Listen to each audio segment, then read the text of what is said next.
Bonjour et bienvenue dans Les Remarquables, le podcast d'expertise de l'UGAP, première centrale d'achat public en France.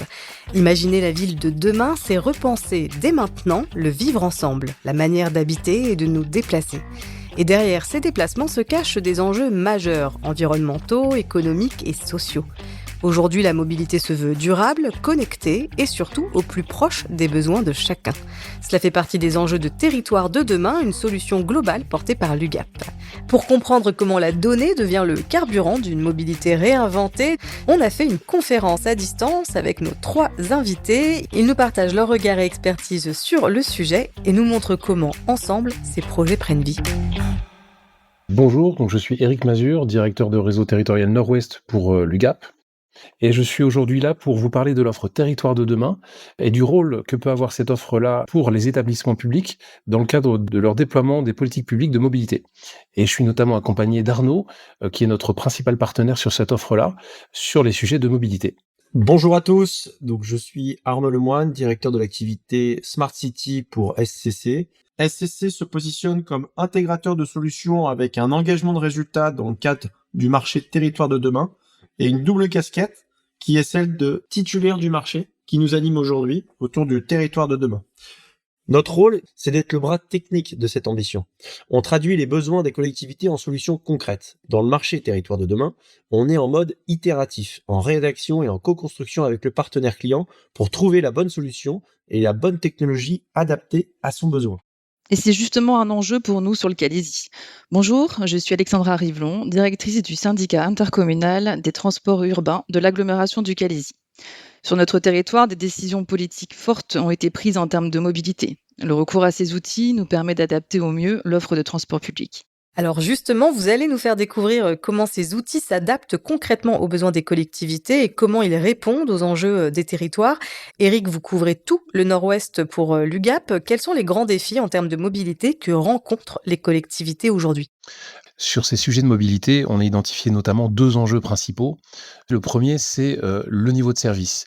L'idée, c'est d'apporter de plus en plus de services aux usagers au service du bien vivre ensemble.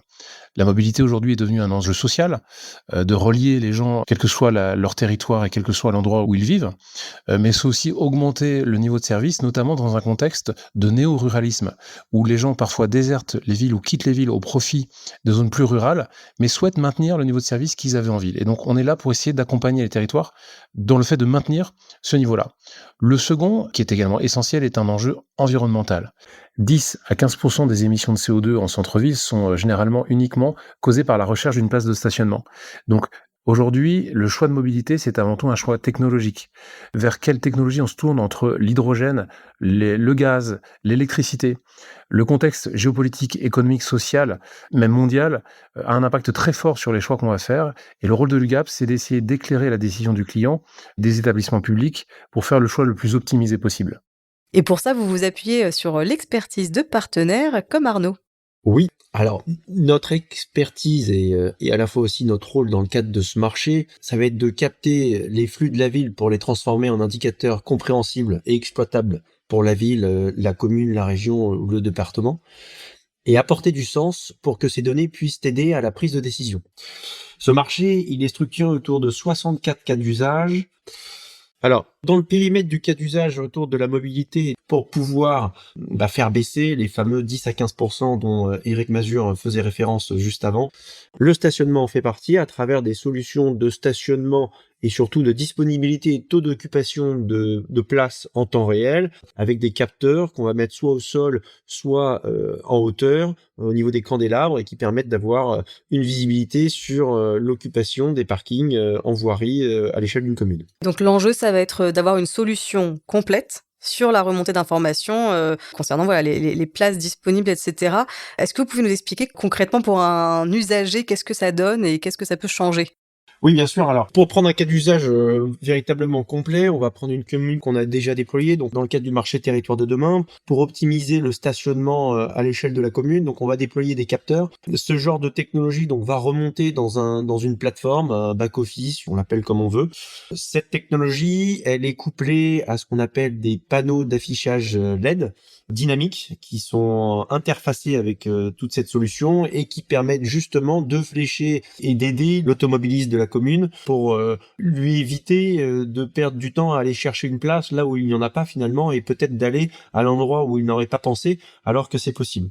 Évidemment, le concept du dynamique permet à la commune de programmer de manière automatique ou alors en mode manuel l'ouverture ou la fermeture d'un certain nombre de places. Je prends un exemple assez concret qui va parler à tout le monde. Le mercredi, il y a marché, donc ce n'est pas la peine de tenter d'aller prendre une place sur un parking existant puisqu'il est fermé.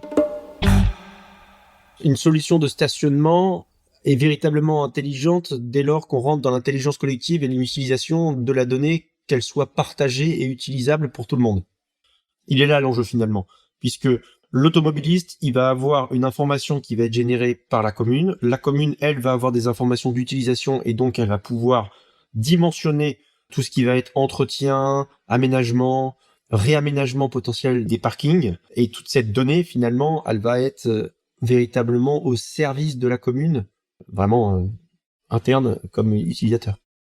Pour compléter les propos d'Arnaud Lemoine, il est vrai aussi que la difficulté ne se trouve pas forcément là où on l'imagine, c'est-à-dire qu'on est sur des solutions technologiques qui sont mûres et qui sont abouties, et que pour un établissement public, la difficulté n'est pas forcément technologique, mais pour tout ce que ça implique autour, à savoir la conception, l'étude de faisabilité, la budgétisation, la façon dont on pourrait concevoir le marché, et l'offre territoire de demain vient appuyer justement cette technologie en simplifiant tous ces sujets, tous ces items qui sont liés aux rigueurs de la commande publique. Des solutions qui sont imaginées en fonction des problématiques vraiment propres à chacune et à chacun.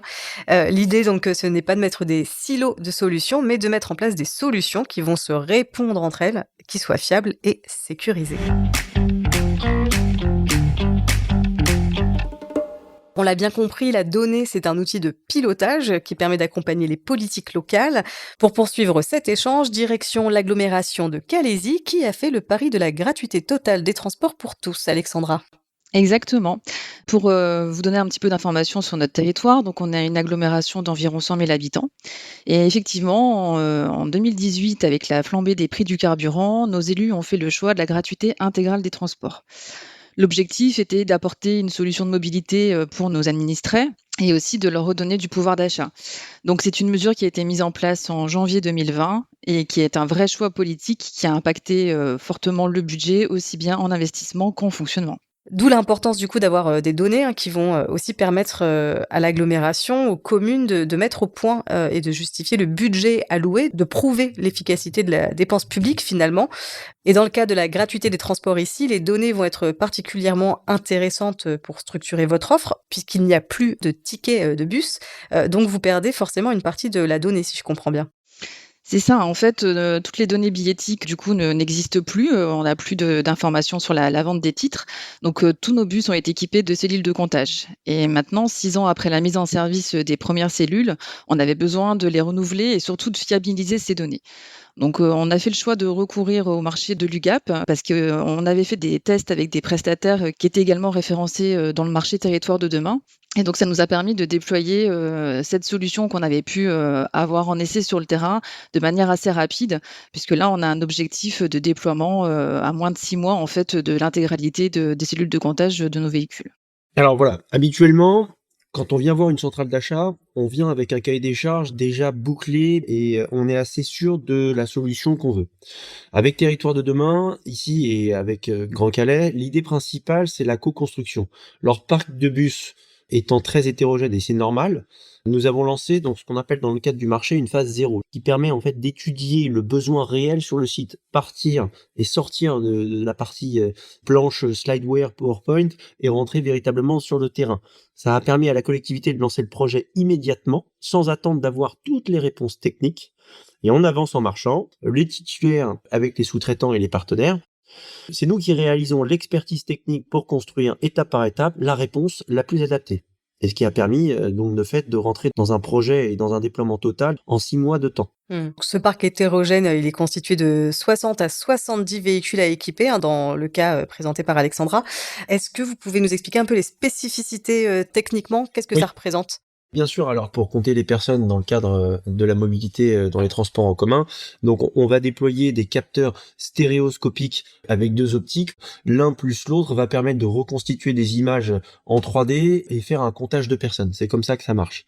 Les capteurs, ils sont raccordés à l'électricité du véhicule, donc avec ce qu'on appelle des prises OBD ou alors d'autres câbles pour ne pas trop rentrer dans la technique. Et donc, de fait, ils sont autonomes et sécurisés. Il n'y a pas de transfert d'image ou de vidéo, pas de détails physiques ni demandés ni disponibles via ce type de technologie, puisque l'objectif c'est bien de faire du comptage. Donc pas de sujet RGPD autour de cette table.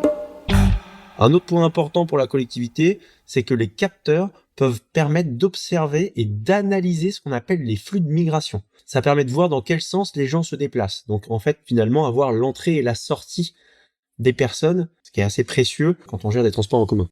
Et ça, c'est d'ailleurs une donnée qui vous intéresse aussi particulièrement, Alexandra.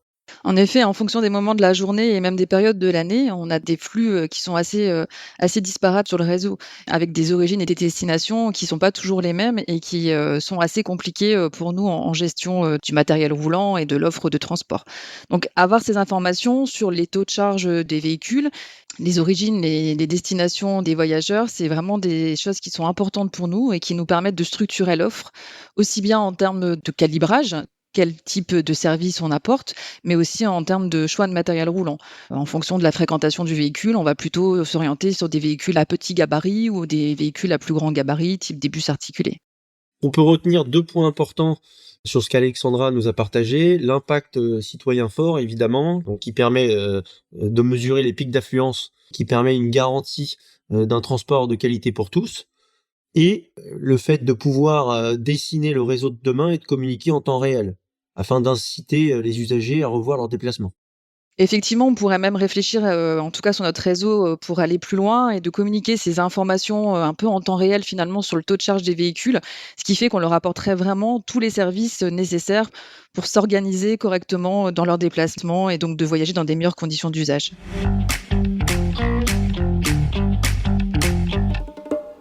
Pour conclure, la force de cette offre Territoire de demain et en quoi elle est très utile au territoire, elle réside dans 3 choses. La première, c'est la sécurisation. La sécurisation sur l'aspect juridique, c'est-à-dire qu'on a vraiment, et c'est la promesse de l'UGAP, on a totalement respecté évidemment les règles de la commande publique, ce qui apporte une sérénité au territoire sur ces sujets qui sont parfois un peu complexes.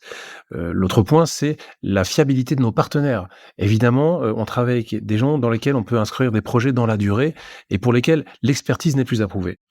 Le deuxième point, c'est l'immédiateté de l'offre. Ça permet de s'adapter aux enjeux d'urgence parfois ou de timing des territoires. Le troisième point qui est essentiel, c'est la possibilité d'expérimentation. Le fait que l'offre soit disponible et immédiatement disponible avec une conception sur mesure permet au territoire de s'accorder du temps à l'expérimentation. Et c'est une des grandes forces du programme. Eh bien, merci beaucoup Eric et merci à vous, bien sûr, Alexandra et Arnaud, pour vos retours d'expérience et d'usage très concrets autour de la mobilité. Merci à vous. Merci. Merci beaucoup. Et merci à vous d'avoir été avec nous. On se retrouve très bientôt pour un nouvel épisode des Remarquables.